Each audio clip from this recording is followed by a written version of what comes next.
It's knowing that your door is always open and your path is free to walk. It makes me tend to leave my sleeping bag rolled up and stashed behind your couch. It's knowing I'm not shackled by forgotten words and thoughts and the ink stains that have dried upon some line.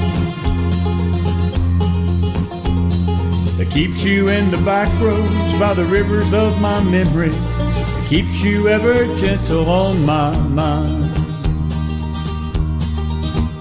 It's not clinging to the rocks and ivy painted on their columns now that bind me.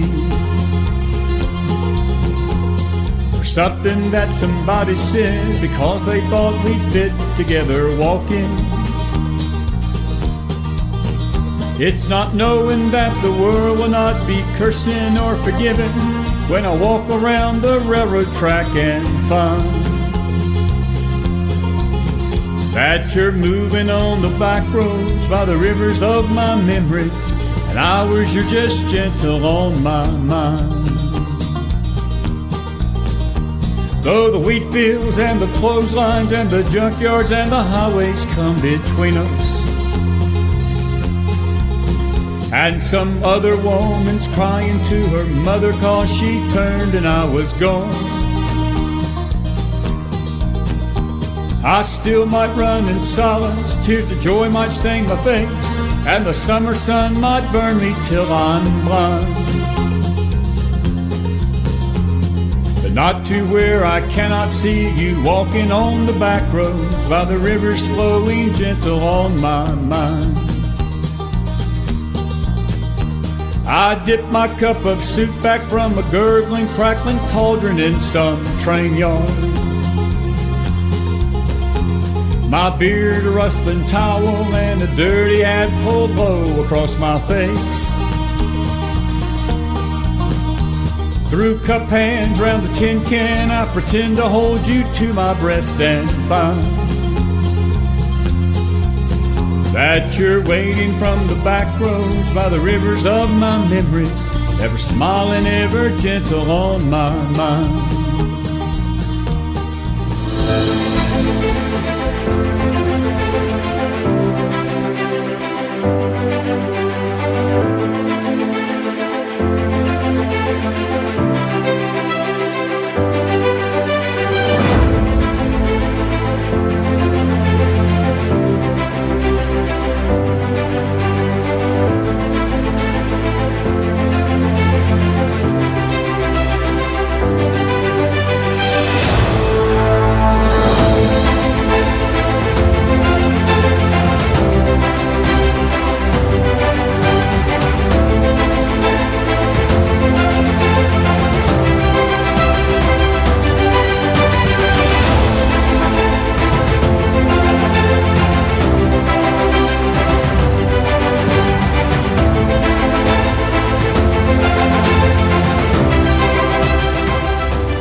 Thursday evening, everybody. Chris McDonald with you on this final day of February 22924. We're grateful to have you tonight, and it is always good to have old friends back. Now, if I called her old, she'd find me and choke me, but she's not old. She's just a friend. Jennifer Harrison, good to see you tonight. How are you? How are you, buddy? I'm hanging in there. Fired up, Chris. I'm fired up. I've warned him. I've warned him you'd be fired up tonight, and I'm grateful that you're here with us. Look, there's a lot of stuff going on, Jen. For those that don't know Jen, she is part of the victims rights group in New York. Great PHC. We've got our website, Victims Rights NYPAC.com is her website. You can go to her information, and her story is really riveting.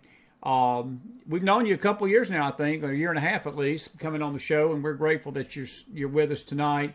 Jen, I want to start, before we get to all the border stuff, I do want to get your opinion on this legal crap that this Aragon moron basically hit Trump with almost $500 million on Letitia James, who is a complete...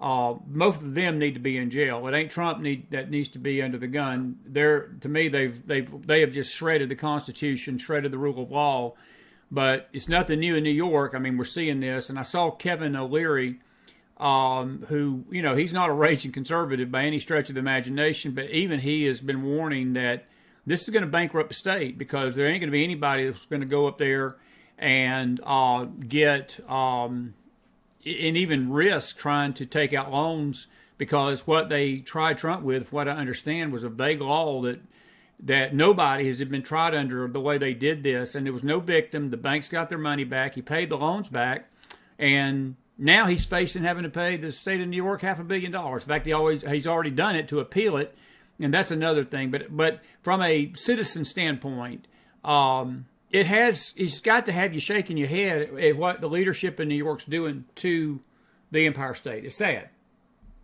Well, I mean, we probably could talk for an entire week on Tish James and what she did here and how politically corrupt she is. I mean, I really am fired up, so I hope nobody minds my language, but she's a pig.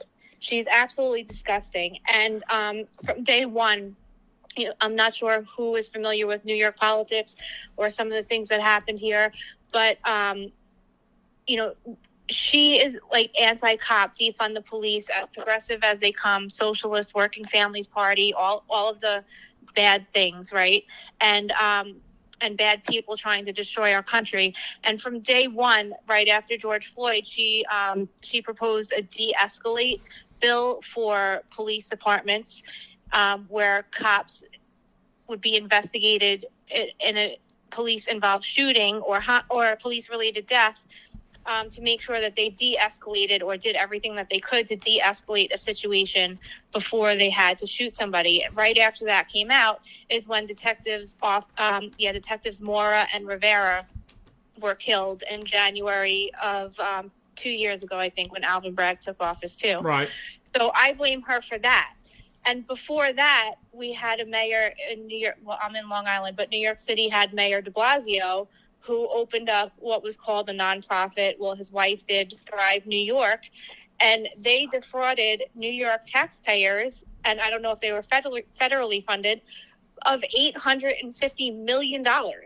Wow. And he has never been investigated because he's on her side. Even when, he left and retired, they were allowed to skate off into the sunset like nothing ever happened with $850 million of New York taxpayer funds in their pockets.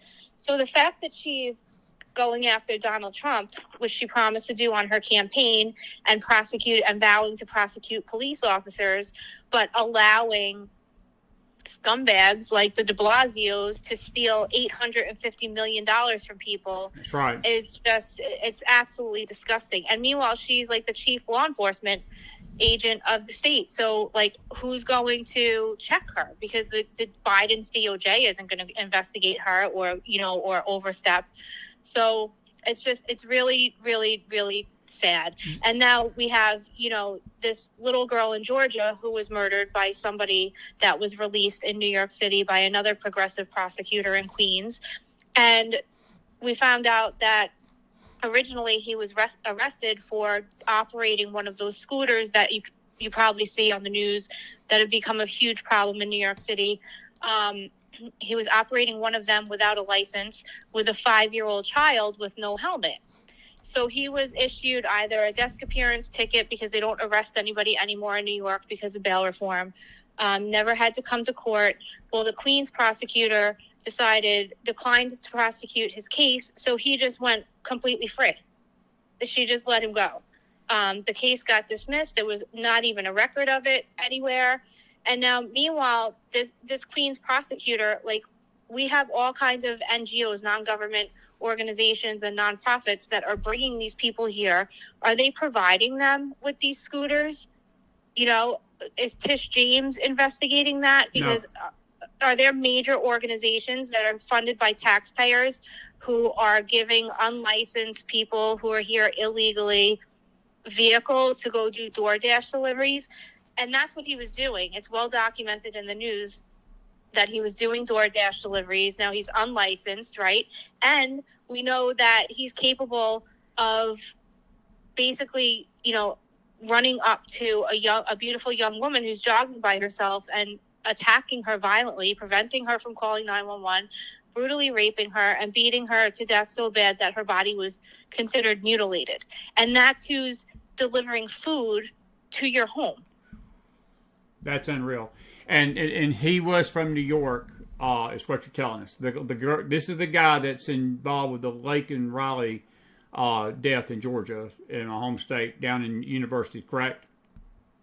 Yes, Jose Antonio Ibarra. Ibarra, yeah. Well, I heard Laura Ingraham tonight. She was talking about the fact that they do have the 911 call, at least her attempt, and he kept her from doing that. And, they didn't mention the rape, but I don't doubt there was probably a brutal rape. But they did mention that he basically mutilated her skull, which means that he just didn't kill her, Jennifer. He took something, a sharp object, and beat her head to where her skull itself was mutilated. And see, this is the thing.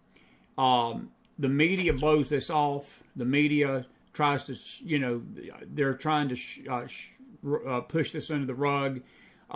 They don't want to talk about it. And then you've got the pathetic individual that runs the country from the White House down in Brownsville today in basically a Taj Mahal. He's not on the border. He's in a controlled environment in a room that's not even where the border is, from what I understand. It wasn't even on the border. President Trump is 236 miles west at Eagles Pass, which has been ground zero for the last month and a half. Nearly, 500,000 people, maybe close to 1 million illegals have come through Eagle Pass since December. And then you've got, again, this media basically trashing Trump tonight for saying that we've got dangerous illegals coming over. When, again, we've got this murdered college student staring us in the face with some of the most brutal brutality that we have heard in recent months of any murder. And this guy's illegal. My question to you is, where the hell is somebody in Congress? Where the hell is somebody in law enforcement doing something about this? And I don't know if there's any hope, because you're telling me before the show, you all have got a never Trumper that is actually being considered to head the Republican Party of New York. Is that right? Well, he was nominated for the United States. He was nominated to be the Republican nominee against Kirsten Gillibrand for the United States Senate. So we have Chuck Schumer, who is the majority leader for the United States Senate, and then in New York. And then we also have Kirsten Gillibrand, who is our other senator. She's up for re-election this year in November. And, President Trump thinks that New York is winnable. And my friend Cara Castronova, who was on Newsmax, and she's a reporter for the Gateway Pundit. She's very involved in January 6th defendants getting due process, which she would be involved and advocate for anybody getting due process, but they're not getting it. And so she's very active in that, very supportive of President Trump. She's an America First candidate. And instead, the GOP nominated this guy, Mike Sapercone, who is a retired NYPD detective. Somehow he started a security company, ended up making a lot of money. He has like a huge ego. The guy's a complete jerk. And he had a radio show that he ended up scrubbing all of the episodes of because apparently he made very negative comments about President Trump. Now, Cara Castronova, who is an excellent candidate, she ran for New York State Assembly in a very, very deep blue district against a well-liked incumbent because, she's part of the machine. Sorry. She got 42% against her, which really is unheard of in that district. So if she could do that in a Queens border district, she could do that in New York City, and really that's what we would need to win this seat. We can win this seat. People think that we can't, and that's why Sapercone was nominated, because a bunch of establishment people got together, said we don't think we can win this race. We have limited resources in New York, which I get because we're outnumbered and outfunded 2-1. But they said, we don't think we can win this race. This guy is self-funded, so he'll pay all of our consultants, and then we could focus on state races and down ballot races. And meanwhile, they're only focused on 11 of them, which isn't really enough to do what we need to do. So they just want to throw in the towel. And I think that's really unfair, Chris, especially to people like you and me who are out here fighting the fight and trying to get people to listen and pay attention and get the message out there and let people know what's going on. I'm a single mom. I don't get paid for any of this stuff that I do. And, the least that they could do is put up a winning candidate. For them to nominate this guy, he went on his radio show. I did find a couple of clips and called Donald Trump a bully, said he has a hard time explaining to his kids that he's a good guy. He made fun of Zeldin, that one of his interviews with him wasn't that great, but the second one, he had some really good points. Like, this guy isn't an award-winning journalist. He paid to be on the radio, and he's talking about Zeldin, who's been a public speaker and campaigner and politician his entire life. Yeah. So the guy is he's a complete scumbag. He also said Donald Trump has too much of an ego to ever let anybody else be president. It's just like, how do you put this guy up? He donated $10,000 to Governor Cuomo, who, I told you Mike Sapacone is a retired cop. Well, he donated this $10,000 in 2019 when then Governor Cuomo was appointing the parole board that released a record number of cop killers. And then on top of everything else, in 2022, he donated $1,000 to Letitia James, the Attorney General, that is destroying everything that our country stands for and personally going after and trying to destroy President Trump. Well, it sounds like a recipe for disaster, but you hit on something, and I'm going to ask you this question. Isn't the establishment, Jen, what has got us in this mess right now on both sides?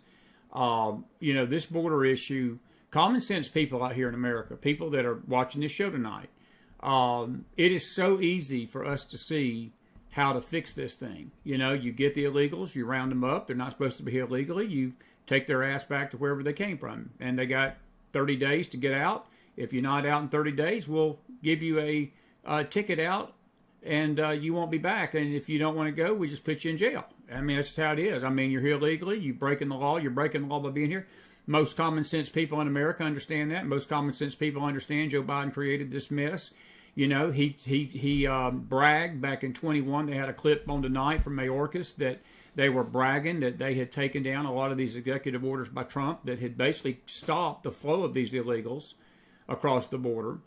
And then again, you have this establishment jerk that's more worried about Donald Trump's ego and more worried about him trying to explain Donald Trump to his kids instead of taking a look at his state that's a hellhole. Because I don't mean nothing against your state, Jen, but you're wrong. From the way I look in Tennessee, and I may be in the cheap seats from down here, but New York's a hellhole tonight, correct?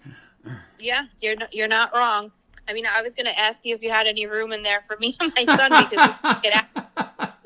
I really, I'm not one to give up. You know that I'm a fighter, but I really have to reevaluate the situation that we're in and see if, at the end of the school year, what my options are. Well, so if anybody has I'm glad you job brought that opportunity somewhere else. I'm glad you brought that up because that is what Holcomb was out there trying to beg. It was almost a joke. I mean, it was almost embarrassing that she was begging these New York real estate people, and she says, don't leave, because I understand right after this verdict that I think two of the biggest investors in New York decided they announced they were pulling their company out of New York City and out of New York. And I think if they keep doing that, there ain't going to be a New York to live in, period, because it's going to be bankrupt. I mean, they're going to be on the welfare line as a state.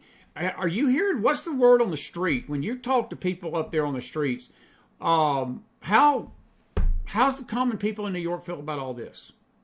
I mean, everybody's equally pissed off, and it's not just in one area or one demographic. I'm out in Suffolk County. We're in a pretty nice area, and everybody's pissed off here. Our county is pretty red.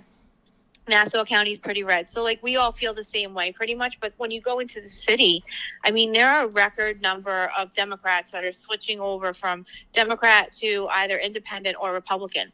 There are people that have been Democrats for 40 years that want to run for office that refuse to run as a Democrat anymore because of the way that the progressive left has been allowed to hijack their party. It didn't just happen. So, the leaders allowed it to. And really, the Democrat leaders, Joe Biden, from from down out in leadership in the DNC could put their feet down and they could say, listen, we're not carrying petitions for you to put you on the ballots, which means you can't run for office. We're not funding your campaigns. This is done. But they're not doing that. They're allowing these people to hijack their party. So they're at fault too. But the whole thing is just ridiculous. You go into the Bronx and, that the woman that I was talking about, Cash.App, she did a segment for Newsmax, and she went into the Bronx. And, I mean, there were people in the Bronx, the deepest blue district in all of New York City, that were screaming, F Joe Biden and Trump 2024. That's tough. I tell you what, if Joe's getting that in New York, he's in trouble, Jen. He's in trouble because New York is blue.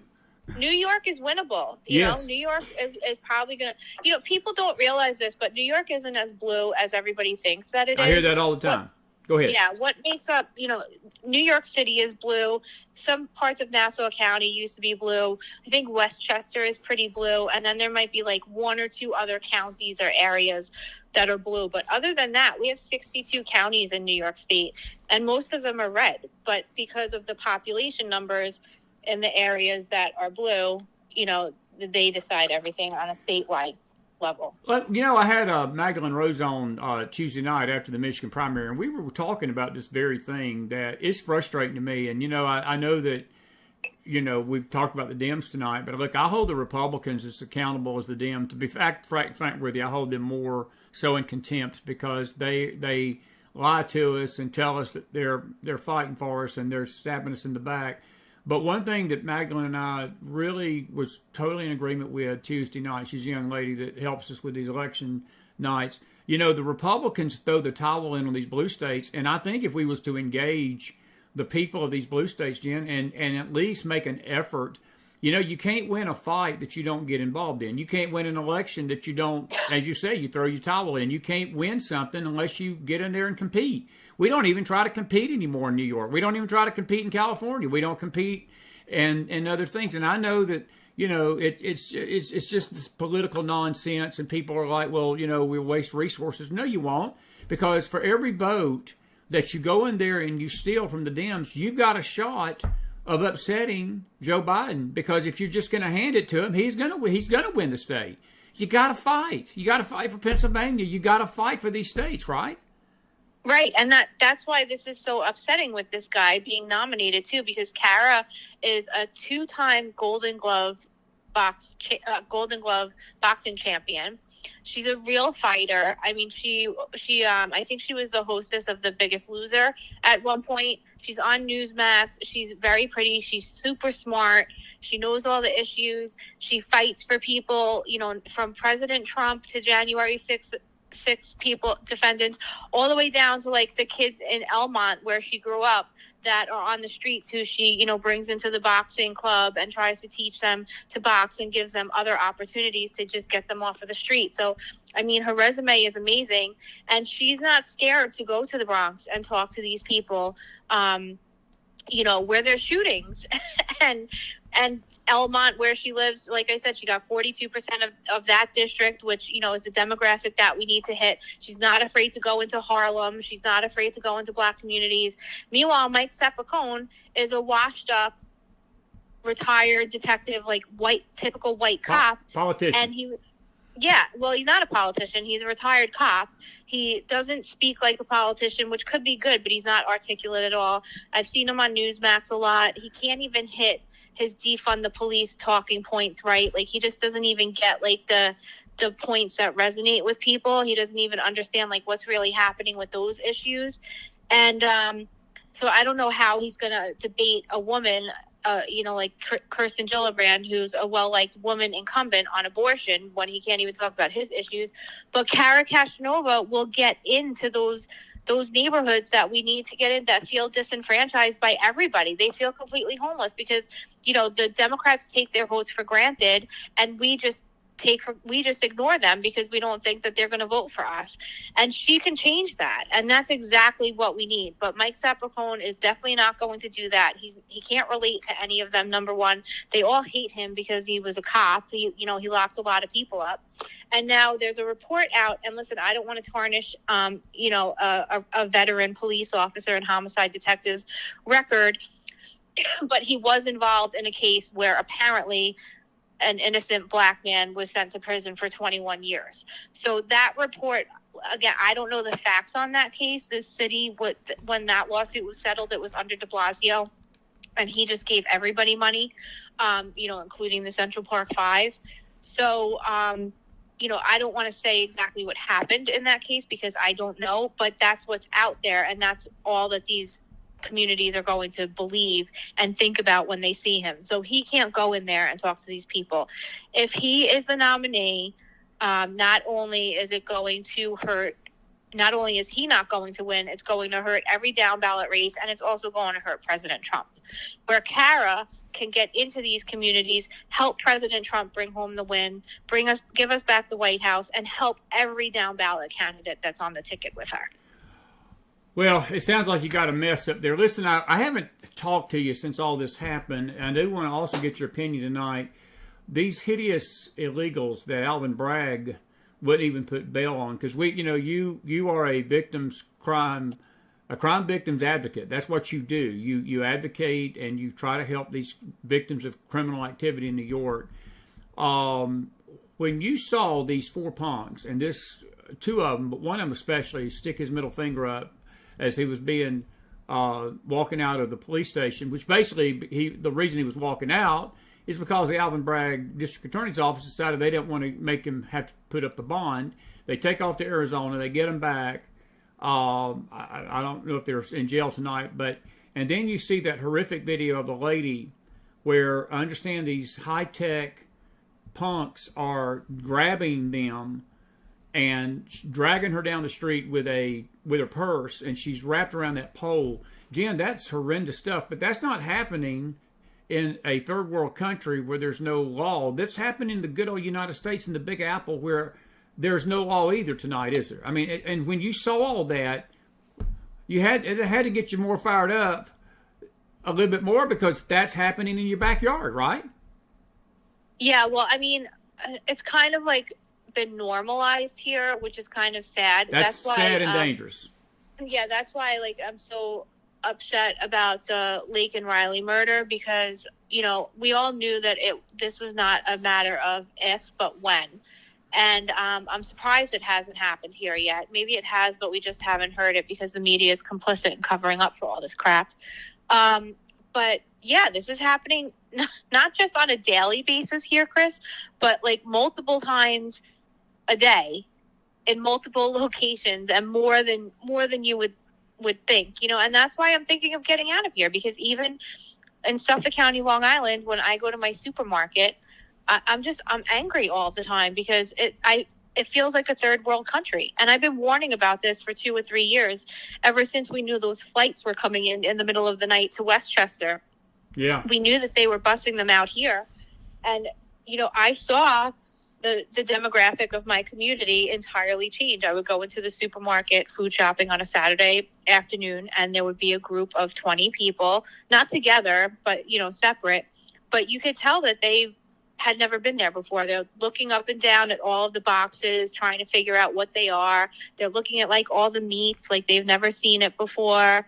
I mean, and I knew then that like this was going to be really, really bad. And this wasn't New York City. This was Suffolk County, New York. So it's bad everywhere. I'm tired of struggling to feed my son and stay afloat, and going into my supermarket and not feeling safe, everybody smells like weed everywhere that you go, when you're driving, when you're in the supermarket, when you're walking down the street, like everywhere, pot is everywhere.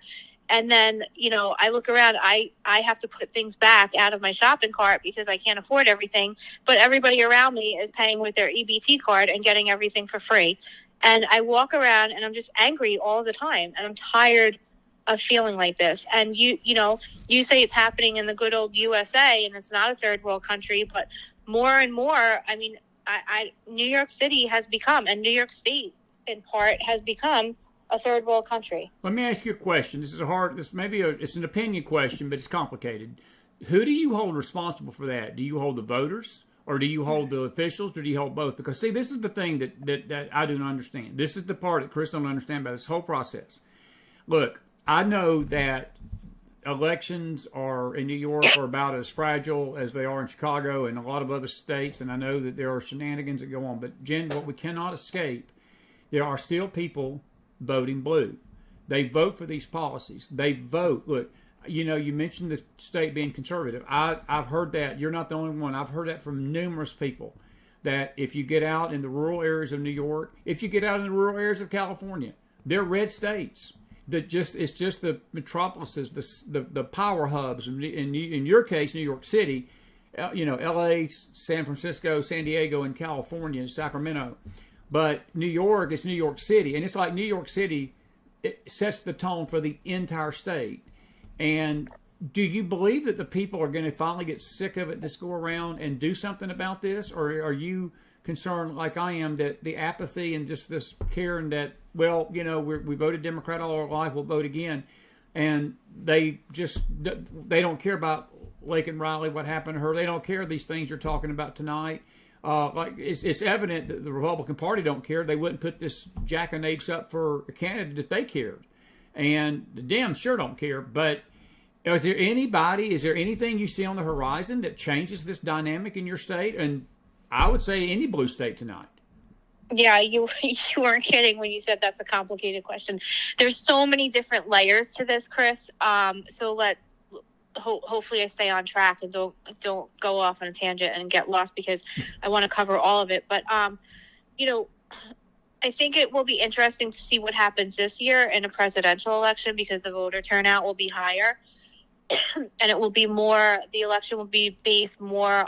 It will be interesting to see, actually, if this year is different and if the results aren't based on a national issue versus local issues. So normally when there's a presidential election, it's like a national election. People pay attention to national issues. When there's a race for governor or county or statewide stuff, then it's more of local issues that people pay attention to, like the potholes and whatnot, and the schools and taxes. And so it will be interesting to see if they all intertwine, or like which issues. I mean, I guess like all the local issues these days really are national issues, because everybody's affected by crime and immigration and the economy. So we'll see how that plays out.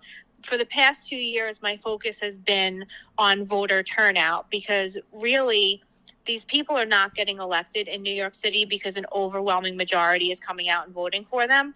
They're getting elected because an overwhelming majority of voters are staying home and not voting. Say that again. I want you to repeat that again, because I want our audience to hear that. Okay, say that again and say it loud. These people aren't getting elected because an overwhelming majority of voters vote for them. They're getting elected because an overwhelming majority of voters stay home and don't come out and vote against them. Exactly right. Now, who is to blame for that? Is it the voter who, especially in New York City, like people are just busy day to day getting by and like don't really pay attention and don't feel the need for it? Or is it, I mean, even though like really we have a responsibility, I feel a sense of responsibility to make my voice heard, but not everybody feels that way. Not everybody feels that they're so affected by politics. Or is that the fault of the people who are running and the campaigns and the politicians for not relaying that message and giving people the sense of urgency that, listen, if you don't get out and vote, this is what's going to happen. No, so, very true. So I don't know. I mean, I don't know how that's going to play out. The messaging has to be different in the presidential election. But I mean, we still have to give people a sense of urgency that if they don't get out and vote for President Trump and vote Republican down the line, our country is going to be completely destroyed. And now, look, I also have a problem with one-party rule, and I don't believe in supermajorities either, even if it's Republicans, because then there's no checks and balances. And the Republicans can be just as dirty as the Democrats. Oh, absolutely. Absolutely, they can be. So while I say, well, are down the line, there are probably some good moderate Democrats that are left that have common sense. But, in order to bring everybody back to the middle again, we have to get these other people out of office and send a clear message. So I think it just really is up to the candidate and the campaigns and the politicians to say, like, look, this is what's going, I understand you might be busy. You might not think this affects you, but this is how it does affect you. And this is what's going to happen if you don't get out and vote. And I know firsthand from a lot of different people that lost the New York City Council elections that, they didn't relay that message, and they were counting on everybody just being fed up enough. And a lot of people, it was their first run, so they didn't understand that they had to give that sense of urgency. But that, their message was resonating, the Republican message, everybody agreed with them, but there was still voter apathy and a lack of turnout, which is why. It's so sad. Isn't that disappointing, though? Because with the country and the hell that it's in right now, Jen, look, if the American people, and I'm talking to our side, I'm not even talking about the left, I'm talking to the right tonight. If we don't mobilize and grow up and get to these polls, and again, I think you said what you said is right. Look, I'm not a big fan of one party rule, because it's just as bad. Because and we've seen this, and look, Trump had full reign first 2 years he was in, and he got nothing done because the Republicans that were in the House and the Senate basically were fighting him. So there's no guarantee, even if you have one party, that things are going to get done. We need some common sense people, but it frustrates me when I hear things like this. And you're right. I'm not saying that to disagree with you. I'm saying it because I do agree with you. It frustrates me because I know what you say is true. And when we say these things, people get mad with us and they say, well, oh, no, it's not. The elections are always stolen. I disagree. I know there's shenanigans that go on, but being stolen is not the issue all the time. A lot of the time, Jen, it's just pure plain laziness on behalf of the voters. And you said it, majority of the time, people get in because people that need to be out there voting for those people that can help the country sit at home and do nothing, and then they complain when the other side wins, which is hypocritical to me. It's very hypocritical. It's disturbing, but it's across the board. It's human nature to have a boogeyman when things don't go our way, when the boogeyman is in that mirror, Jen. That boogeyman is in us. Am I accurate on that statement? Yeah, yes, 100%. But also, you have a lot of people listening that are, dedicated listeners that, we get lazy volunteering wise too. Like, it's not enough to just go out to the voting booth and vote. You have to get involved in your local Republican clubs, see if you can become a committee person, or if there's a candidate that you like, go onto their website and put in your contact information. All of them have volunteer, become a volunteer. Click on that link, put in your information, and help out with the campaigns. It doesn't cost any money. And really just like going to a supermarket parking lot and handing out literature, or helping to give out literature when you do canvassing and door knocking and whatnot. Everybody that you talk to helps, and relay that sense of urgency and let them know, like, listen, I'm out here because I really believe that our country is falling apart and we need this person for this reason.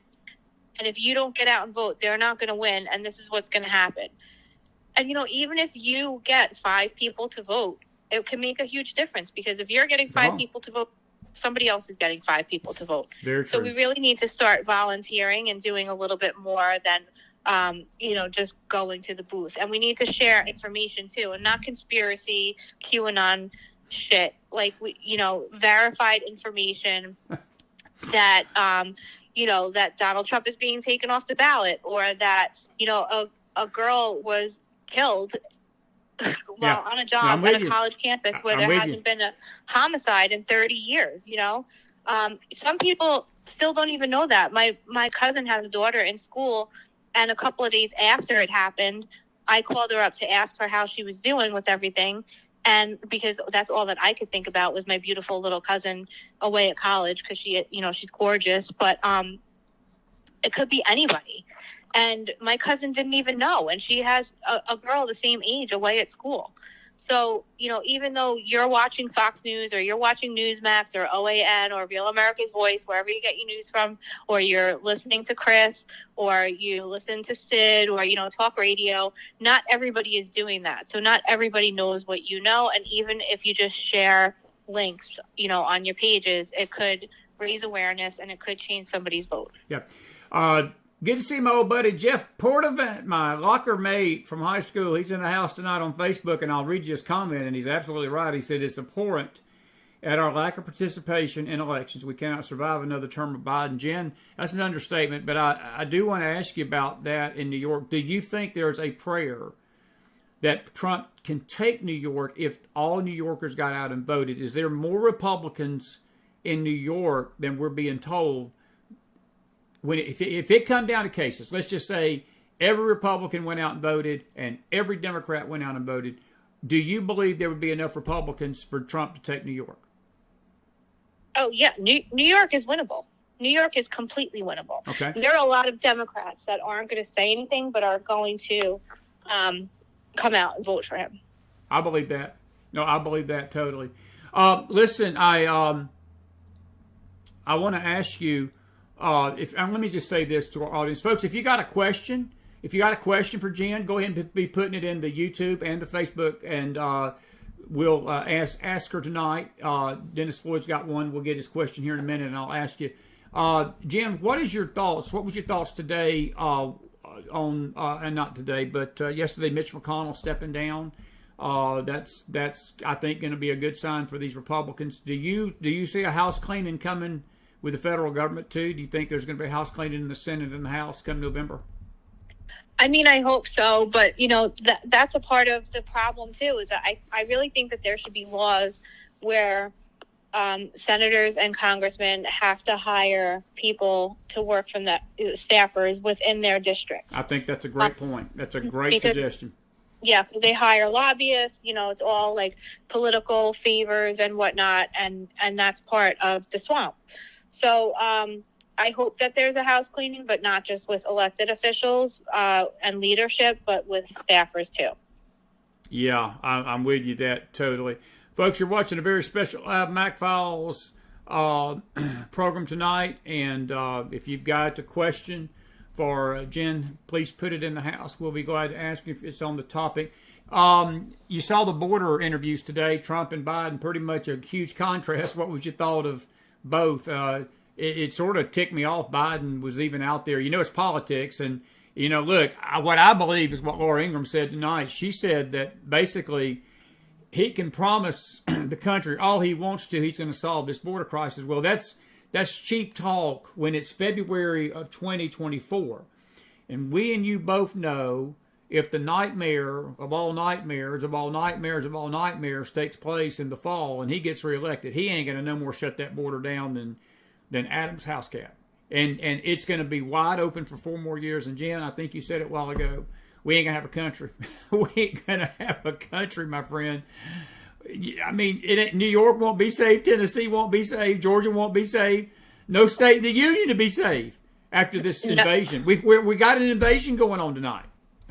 I know. And, it's so funny that you say that because they keep telling my parents put their house on the market. They want to go and retire in Florida. And I keep telling them, we had a family-owned restaurant and bar for 13 years. I keep telling them maybe we should just pack up, and a couple of our friends moved to Roatan, Honduras, and just buy a bar in Honduras where there are a bunch of expats and just forget all about this. Because I shouldn't say this because I don't want to spread conspiracies, but I have a feeling that no matter what happens in November, we're completely screwed anyway. This country is so divided. If Trump wins, they're never going to let that be okay. And there's going to be riots and civil war. And if Trump loses, then our side is not going to be happy, and who knows what's going to happen. So I'm scared. I'm really, for the first time in my life, I can honestly say that I'm scared. And I don't even know if going to Florida is far enough. Maybe we should just all go and have drinks on a beach in Honduras. It's probably not a bad idea. Oh, but I start drinking early. Yeah. Yeah. I think there's a meme that is it wrong for me to start drinking before 10 o'clock in the morning or something like that? Hey, I do have a question out of Facebook tonight. Dennis Floyd, and it's not a bad question. He says, and it's an opinion question. He says, would it make sense to have a law where a citizen has to vote or be fined at least for president and Senate and Congress? In other words, make it part of our civil duty. Israel, they have the kids have to serve in the military. That's compulsion. They don't have a choice. I don't know if it would, we don't want to run a Gestapo state, but Jen, people just don't take ownership and stewardship of the nation, do they? They just don't. No, but at the same time, there are also a lot of people that I really don't want voting. No, that's a good point there. No, that's a great point right there. And they say, I've never voted in my life, and then they start talking, and I'm like, oh God, please, thank God you don't vote. Like, please don't ever vote. Like, I'll buy you drinks. Just stay home on election day. You're right. But I did want to mention one thing, so President Biden and President Trump were at the border today, and Joe Biden really didn't do himself any favors by going there. It was a complete spit in the face to all of us, but especially people that have been victimized by people that are here illegally. Yes, and for him to stand there, President Trump did such a great job. He stood there and he mentioned that he spoke to Lake and Riley's family. He was stoic. He was genuine. And he said, he was like, you know what? They're great people, but they're never going to be the same again. And I think that he was trying to hold back emotion and be strong and get through the speech. But, you could tell that he understood what this family's going through and what this means. And then you have this scumbag president of ours that stood there and spit in the faces of Lake and Riley's parents by saying that crime is down. And this, I know. This just fucking happened. I'm sorry. They're burying their beautiful little girl tomorrow with a mutilated. She probably has to have a closed casket. They won't even get to see her for one last time. They're going to be living this nightmare, thinking about how she felt, what she went through.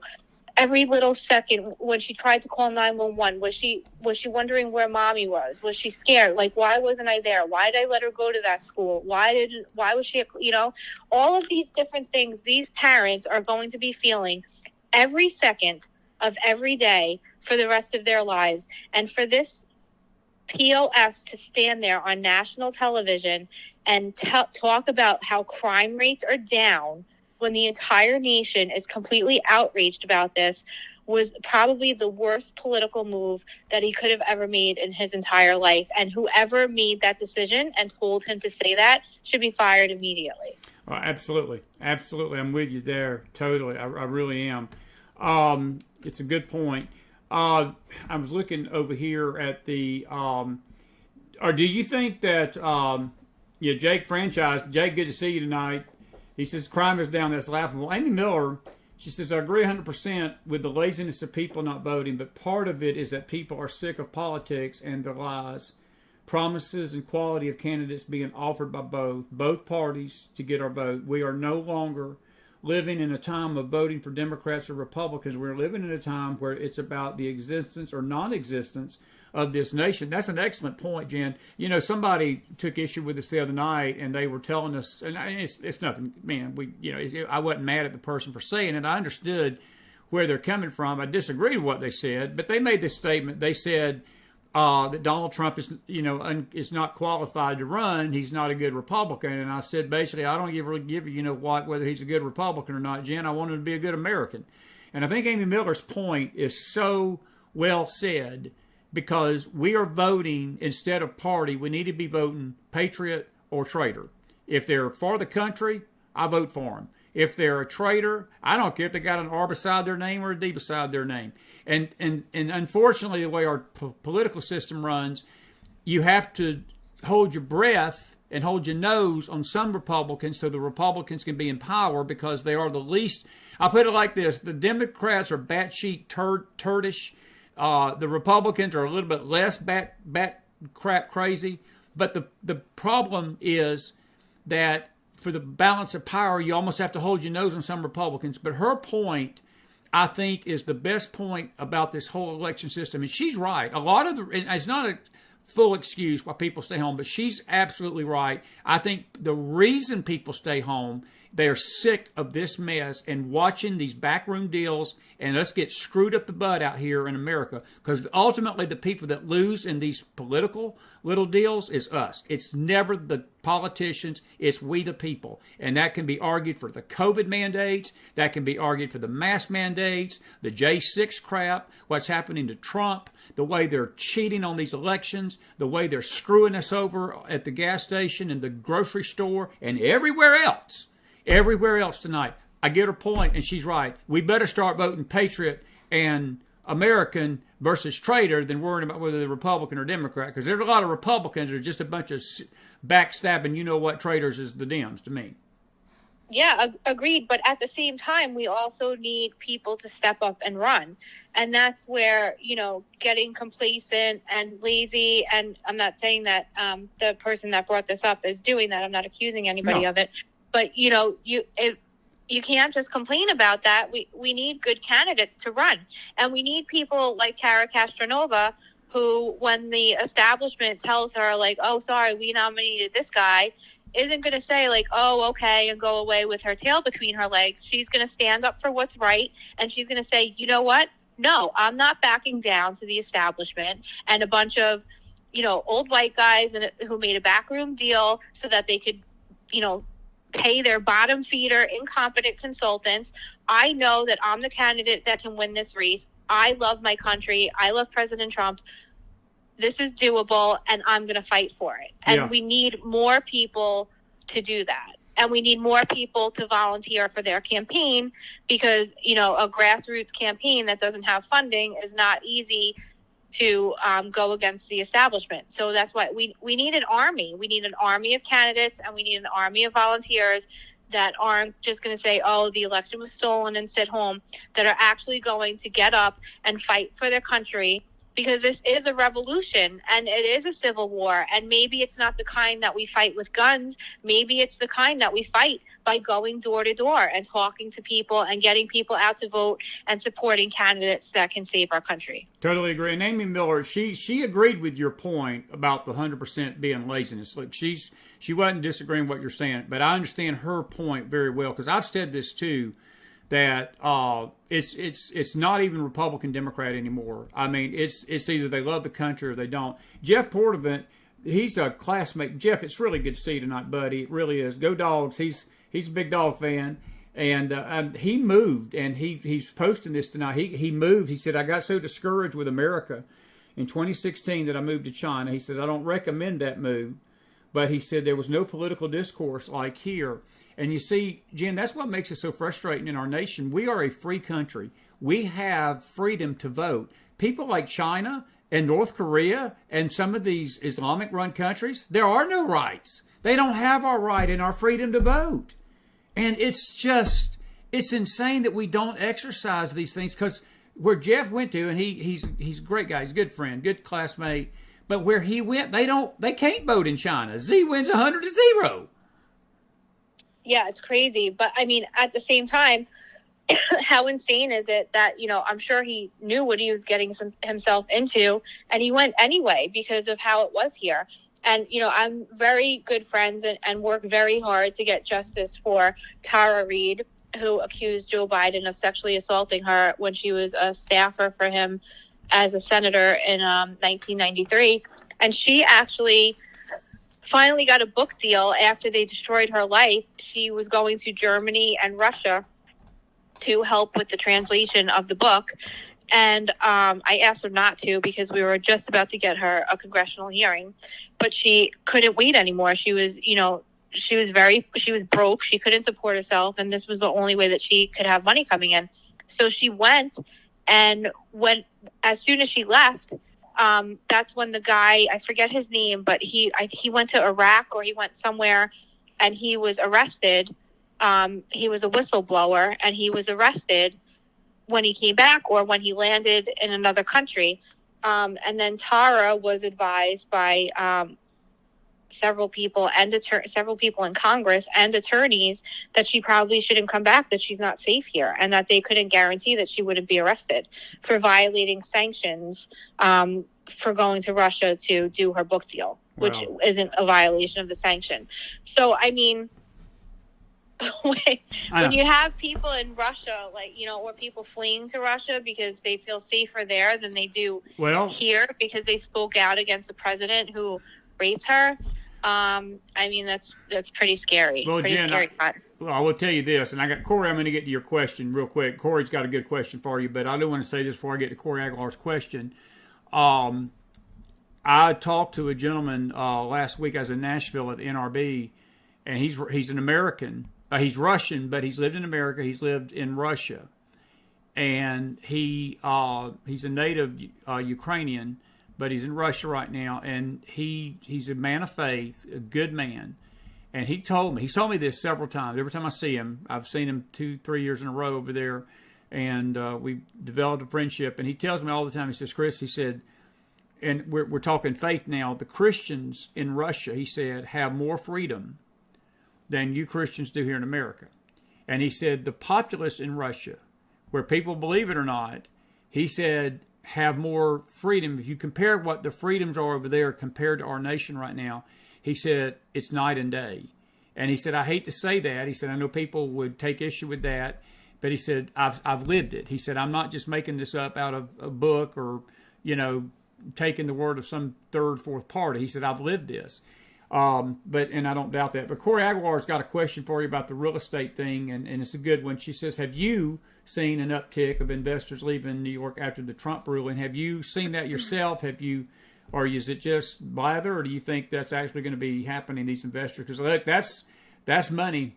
Money talks, and you know what walks, brother. I tell you what, sister, if they start pulling out of New York, Letitia James, she's going to be posting a number on Twitter in sarcasm, but it ain't going to be Trump's fine. It's going to be the amount of dollars that New York loses and winds up in bankruptcy court.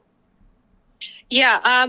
Well, it's actually been happening way before this ruling, but where a lot of people, real estate people, won't invest in New York because it's just so hard to do business here. And we saw during COVID, especially, there was an uptick of people leaving and landlords not renting their property out because it's not easy to be. Actually, it's nearly impossible to be a landlord in New York in the current environment under this leadership.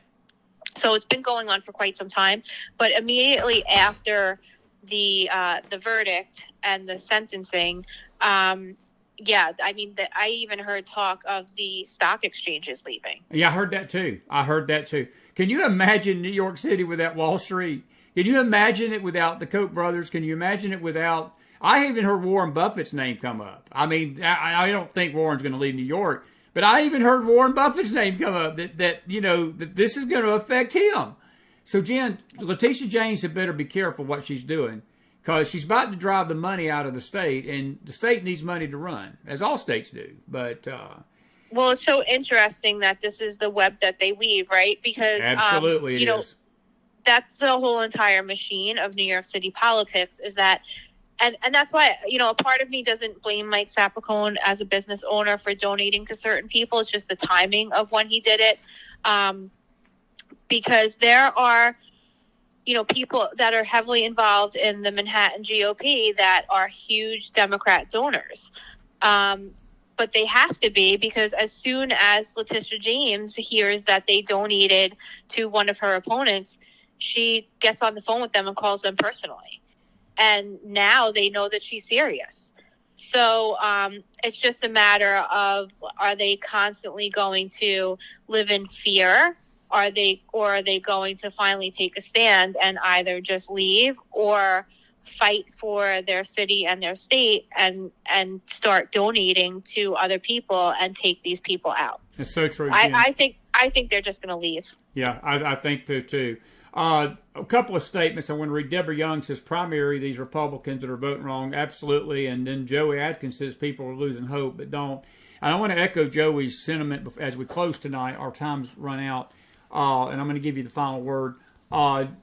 Jen, I think I hope that people have taken that sentiment away from our conversation. Look, things are bad. Look, there's no, I see these networks and I see these shows out there that try to sugarcoat things and make these grand promises that things are going to work out and Trump's going to save the day. And I think you made a great point a while ago. We actually talked about that this morning. We had a Bible study this morning. We talked about that very thing. What you said a while ago about if Trump gets in, if we think things were rough and tough in 2016 to 2020 and the way that the country rebelled against what he was trying to do, look, this second time they're going to be more scared of him than they were the first because he's a lame duck. And they know that he ain't got nothing to lose. And if you don't think they're going to pull out every freaking stop to try to harm and stop him from doing what he needs to do, then your mind is somewhere they ain't supposed to, it don't need to be. You need to come down to some reality. The other thing, you're right, if the other side gets in, then our nation is so sunk because their policies that have done, it's a scary thing to think that in just 3 years, Joe Biden unraveled everything that Trump did for the economy, the border, the illegals, the financial, the foreign policy. Everything that he did in 4 years was unraveled in a matter of 2 years, 3 years. And we still got 9 months to go, and God knows what he's going to try to do between now and then. But we're facing a very serious challenge in this country, but we cannot throw in the towel. We have still got to fight, and I appreciate what you told folks. They got to volunteer. It's not just voting. You got to get involved in your local elections. You're going to have to volunteer down to these voting places, especially the blue states, to make sure there ain't no shenanigans that go around. Be diligent, be vigilant, and vote, and get the word out, and stay on top of these issues because these are issues that are gonna. These are eternal ones to me. Jen, look, if the Lord tarries any length of time, and me and you ain't here, our kids and our grandkids, your son, my sons, and the 3 grandbabies I got, look, God knows what the world they're going to be facing if we don't stand up as this generation and try to at least stop the tide of some of this stuff. I don't even want to think about what they're facing. I'm going to give you the final word tonight, buddy. It's so good to have you. I've really enjoyed this talk, as we always do with you. I'm going to give you the final thought, 3 minutes, wrap us up. Good stuff tonight, always, as always. Well, I mean, look, there's always hope, right? Yes. And we can't give up just yet. We do have a very big election. I really do truly believe that this election is make it or break it and do or die for our country. And if Donald Trump wins, then at least we have a fighting chance, right? At least we have hope. If the other side wins, then there's no hope. And like I said, we'll just go all buy a bar, or we'll all chip in. We'll start a fund, right? And we'll go buy some resort and just live it up on an island somewhere all together as expats and just give zero shits forever. That's pretty much where we're headed. That's where we're headed, Harrison. I have to tell you, that thought has crossed my mind too. Trust me.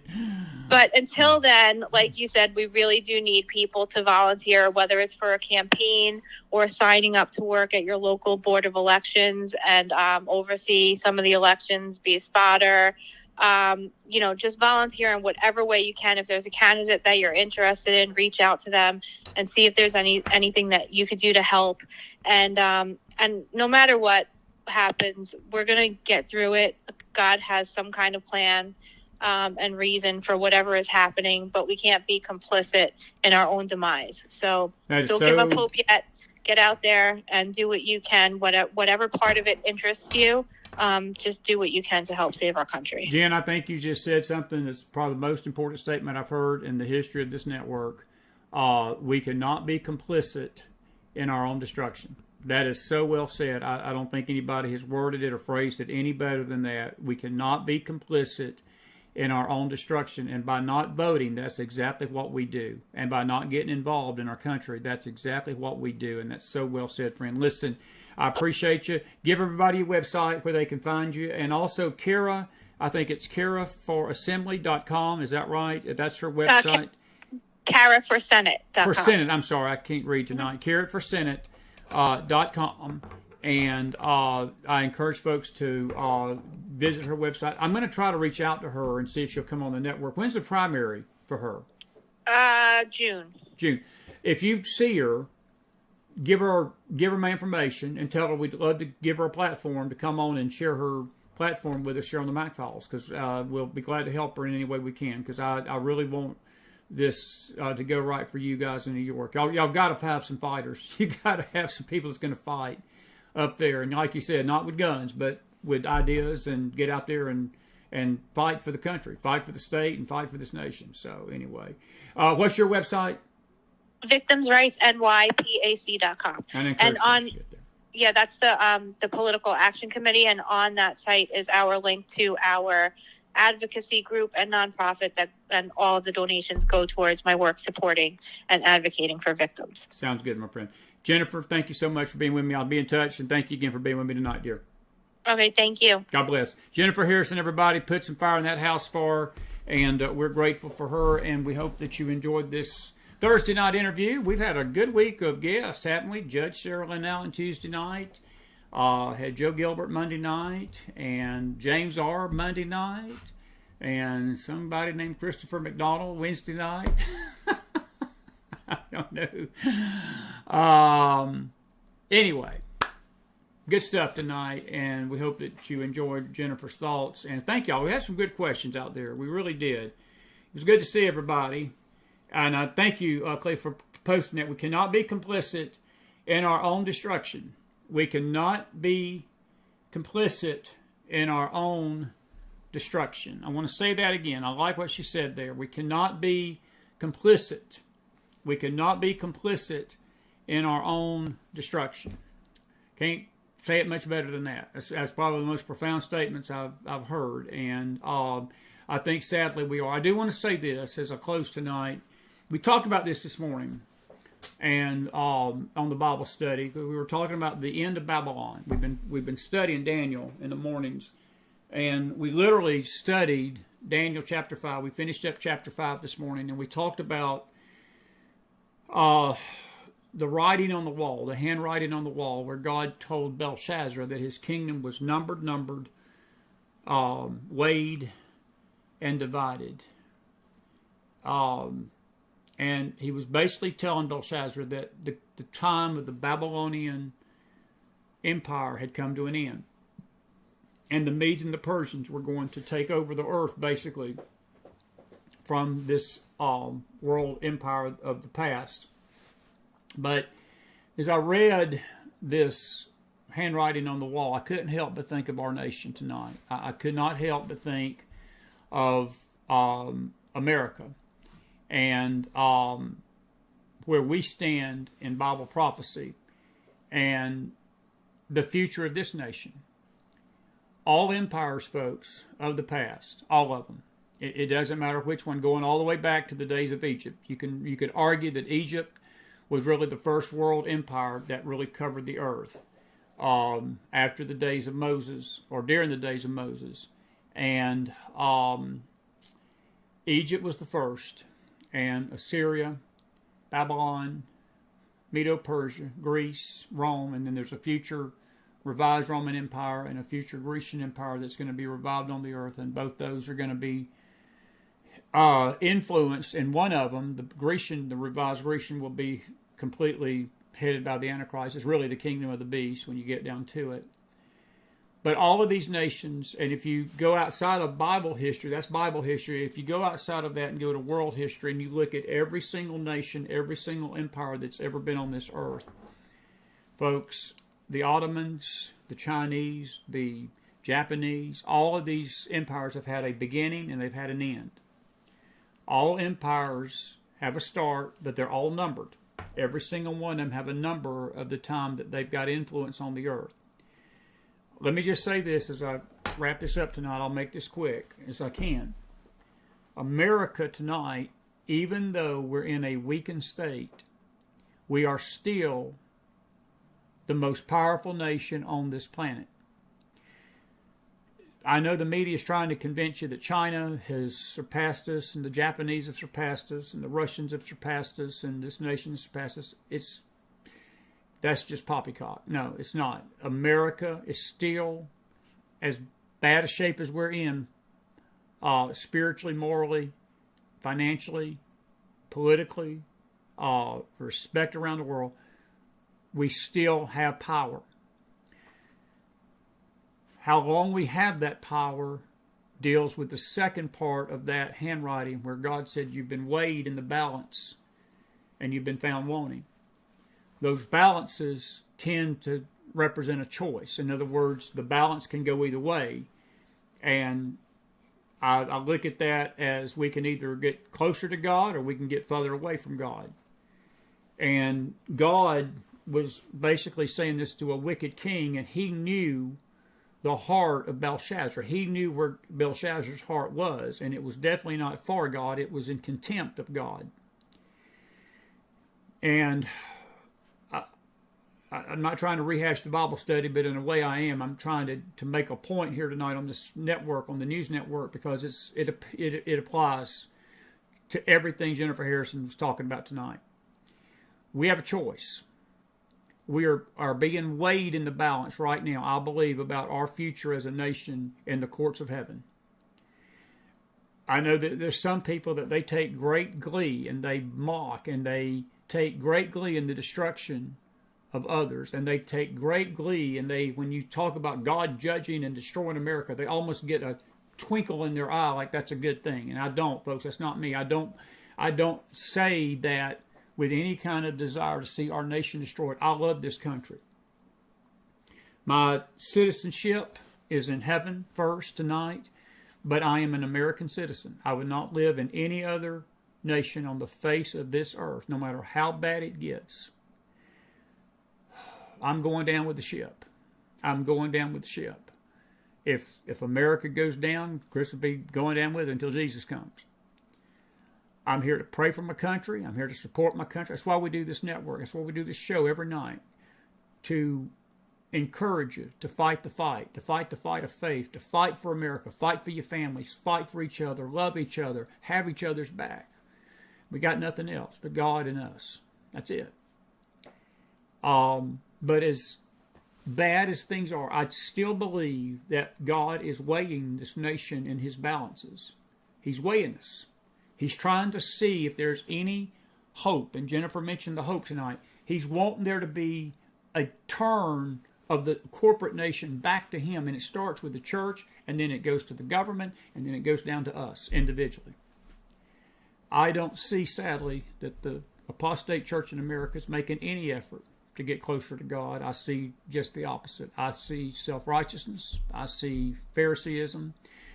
I see ugliness, hatred, bitterness, unforgiveness. I see division. I see false doctrine reigning. I see the occult and the New Age mixing in to what the church is preaching. I see a church that is so blind to its own need that it condemns and judges others. And it's a terrible thing to witness. And without the church being the salt, there is no hope for this country. Because God deals with his people first, and then he deals with the nation. But that balance is still in play. The other part of that handwriting is the part that scares me. He told Belshazzar, because he knew what Belshazzar was going to do, and he knew what Belshazzar wasn't going to do, and he told him that night, he said, your kingdom's going to be divided, and it's going to be given to the Persians. I shared a story this morning, and I'll share it tonight. There was a man, a gentleman that is now with Jesus. He had a interesting experience 2 days before 9/11, or maybe the day before, but he was shaving one morning, and he was looking into the mirror, Dan Bowler, and this man of God, precious brother. I'd never met him, but I read a lot of his stuff back in the day, and he was a humble man. He was very prophetic, but he was so humble. He was not a big flashy guy. Nobody really ever heard of him, but God spoke to him. He spoke to his heart often about things. And the morning before 9/11, he said he was shaving in his bathroom, and he said just out of the blue, he dropped his razor. He fell to the floor. He said the weight of God's presence came into that bathroom so strong, he literally fell prostrate on the bathroom floor and just started busting out in tears like a child. He uncontrollably wept. He said it lasted for several minutes, maybe even an hour or two. I don't know how long it lasted, but he said he was bawling. And he got back up, He got back up and he said, "What is this about, Lord? Why? Why am I crying like this? There's something amiss." And God would not give him the specifics, but he knew that morning that something bad was coming to America. He just didn't know it'd be the next day, but he knew that morning something was coming. And while 9/11 did not destroy us, let me tell you what happened on 9/11, and it has to do with what we're talking about tonight. I witnessed a nation on 9/11 that got very patriotic for about 2 weeks. We stopped fighting each other. We actually cared for each other. Neighbors started checking on their neighbors again.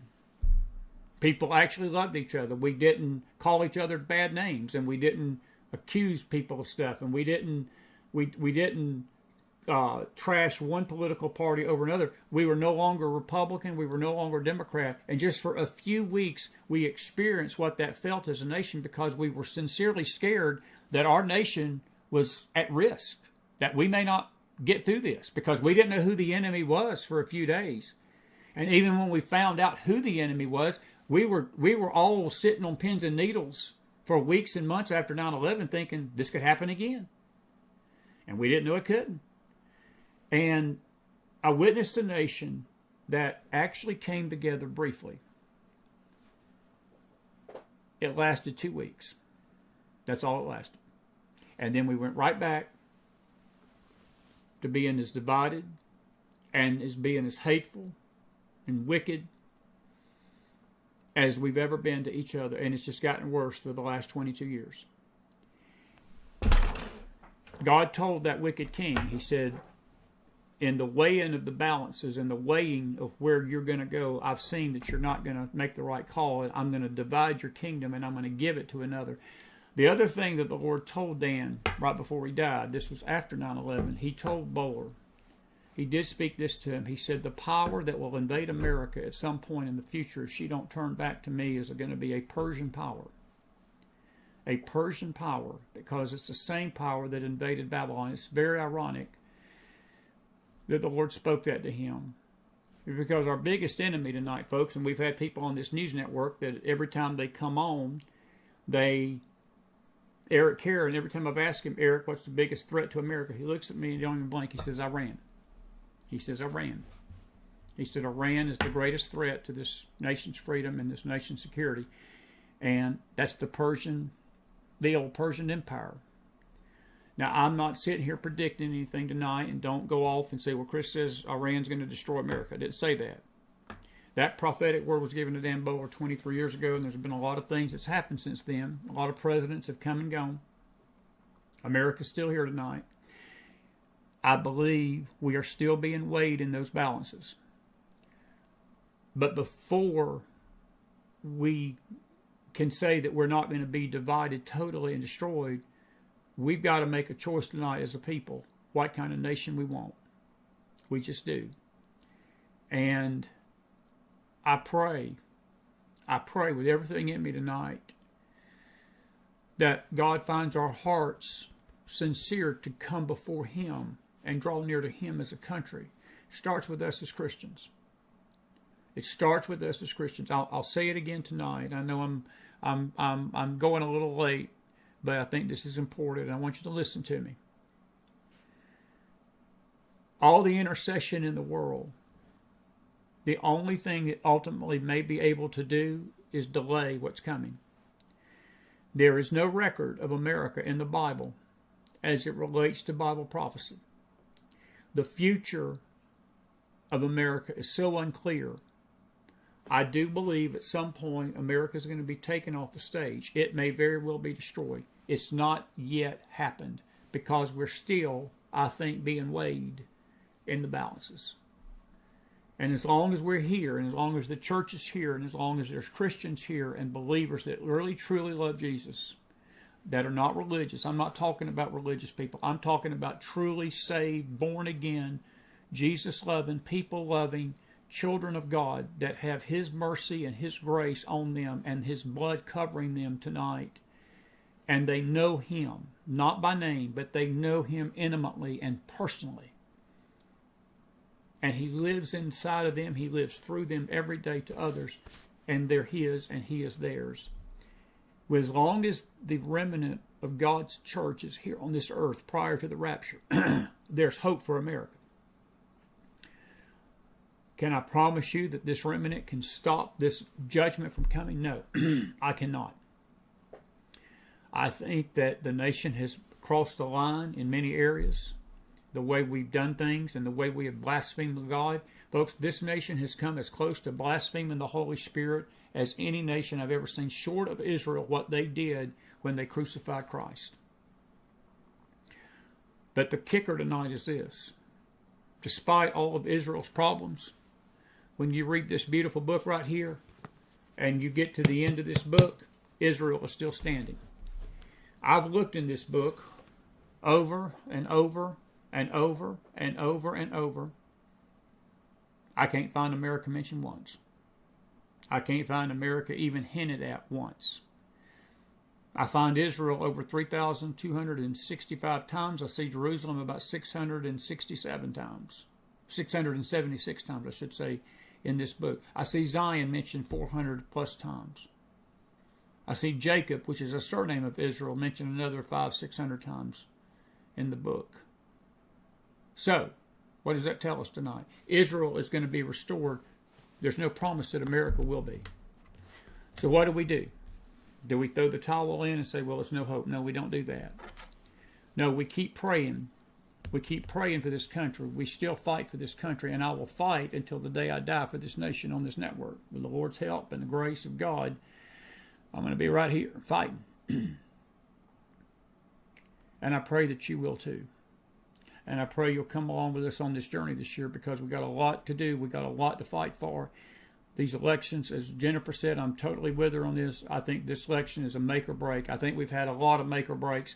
This one is a little different, because I really believe God is weighing the nation's choices in that balance tonight. And let me tell you this. Some of you ain't going to like this, and that's all right. It ain't going to be the first time you've heard things on this network some folks don't like, and it won't be the last. We can't keep blaming everything that happens in a bad way on stolen elections. If you think that I don't believe that there was not some shenanigans that went on in 2020, then you just don't know me.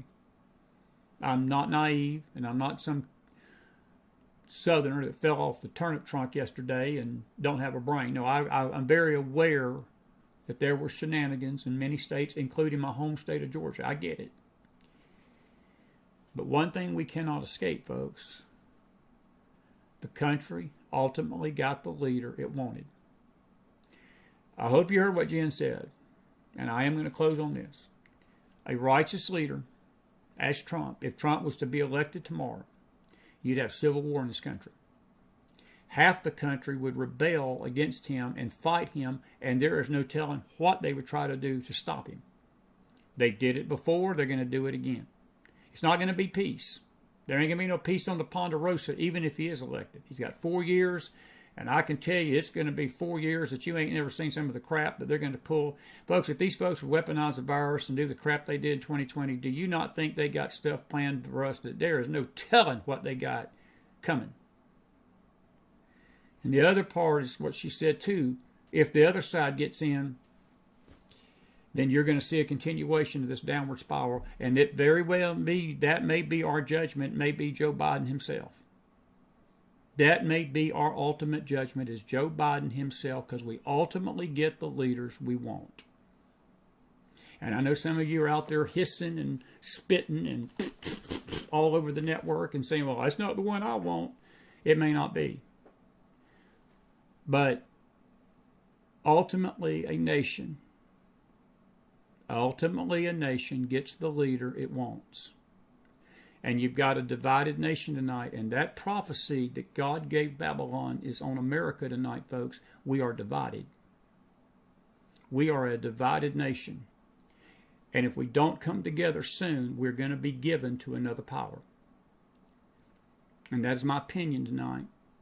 That is my opinion on this Thursday night, the last day of February, 2/29/24. And I hope that you understand where I'm coming from. I'm coming from a place that I'm coming from a place that I don't want to see that happen. But I believe that it is very possible that it's going to happen if we don't come back to God. Now, I'm trying to find, let's see here if I can find that image. Where is it here? There it is right there. Let me pull this up here.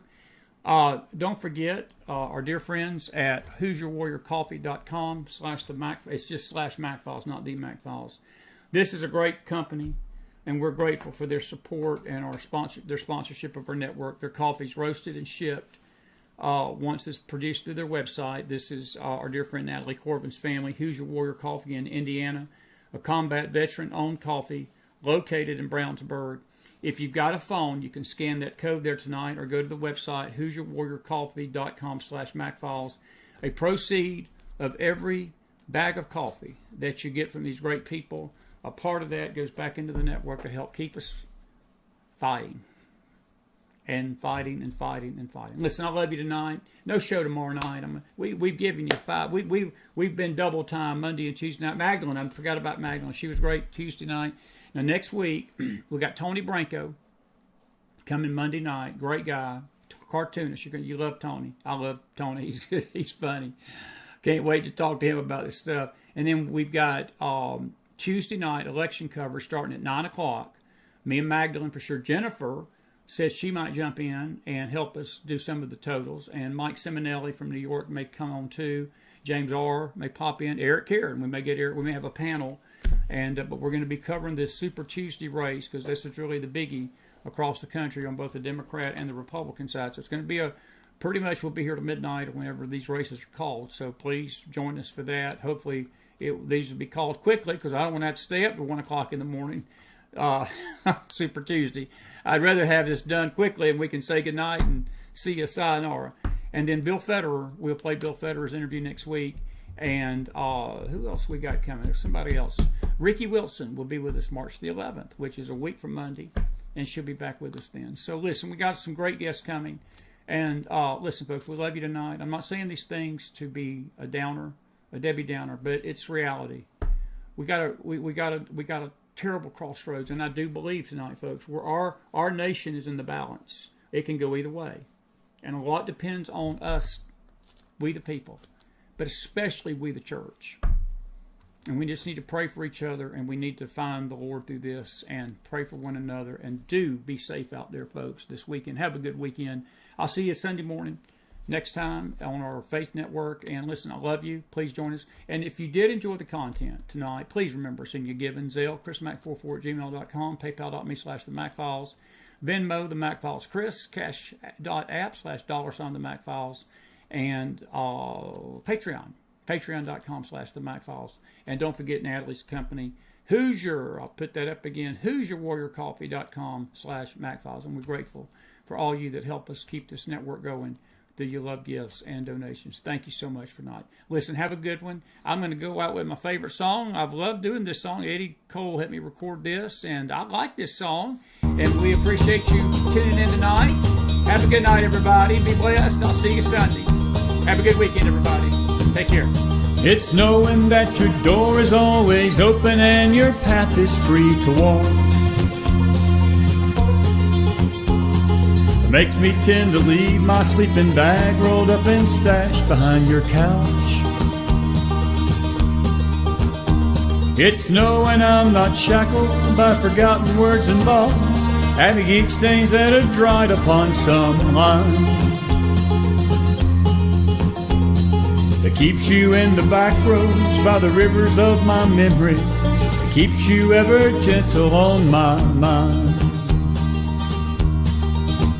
It's not clinging to the rocks and ivy painted on their columns now that bind me, or something that somebody said because they thought we'd fit together walking. It's not knowing that the world will not be cursing or forgiving when I walk around the railroad track and find that you're moving on the back roads by the rivers of my memory, and and hours you're just gentle on my mind. Though the wheat fields and the clotheslines and the junkyards and the highways come between us, and some other woman's crying to her mother 'cause she turned and I was gone, I still might run in silence, tears of joy might stain my face, and the summer sun might burn me till I'm blind. But not to where I cannot see you walking on the back roads by the rivers flowing gentle on my mind. I dip my cup of soup back from a gurgling, crackling cauldron in some train yard, my beard a rustling towel and a dirty hat pulled low across my face.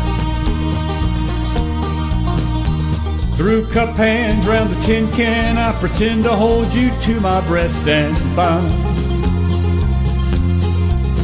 that you're waiting from the back roads by the rivers of my memories, ever smiling, ever gentle on my mind.